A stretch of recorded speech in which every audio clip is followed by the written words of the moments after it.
एक ना अभी भी मेरे पास में एक इंटर के स्टूडेंट का डाउट है और ये डाउट उसका नहीं ऑलमोस्ट सभी बच्चों का हो सकता है। ठीक है कि एग्जाम में हमारे पास में सर हमारे सब्जेक्टिव क्वेश्चंस होते हैं, वहां पर हमें क्वेश्चन के अंदर दो पार्ट मिलते हैं। रिमेंबर भाई 7 मार्क्स के दो पार्ट मिलते हैं जिसमें ए और बी पार्शन होता है। सर एग्जाम्पल के लिए मान लो हमें दो क्वेश्चन का ए पार्ट आता है और बाकी किसी का बी पार्ट आता है, ये बच्चे का डाउट था।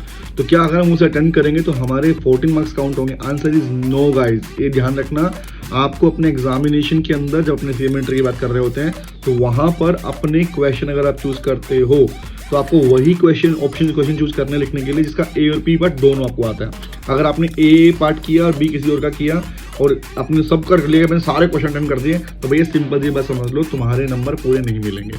याद रखना, आपको फर्स्ट प्रायोरिटी लेनी है कि आपको ए और बी जिसका है वही करो। नंबर 2, उसके बाद में अगर आप किसी और का ए या बी पार्ट करते हो तो आपको सिर्फ उसी के पार्ट्स के मार्क्स मिलेंगे, बाकी किसी के मार्क्स नहीं मिलेंगे। ठीक है, और एक बहुत बड़ी इसमें एक और भी चीज सुन लो, आपके इनिशियल जो क्वेश्चंस आप पिक करेंगे उन्हीं के मार्क्स कंसीडर किए जाएंगे। ये नहीं कि आपने पहले 5 क्वेश्चन पिक कर लिए, 5 लिख दिए, उसके बाद आप 6 भी लिख के आ रहे हो तो वो ठीक कर देगा। नहीं, एग्जामिनर पहले 5 क्वेश्चन को ही आपको वहां पे लेके चलेगा, ये बात ध्यान रखना।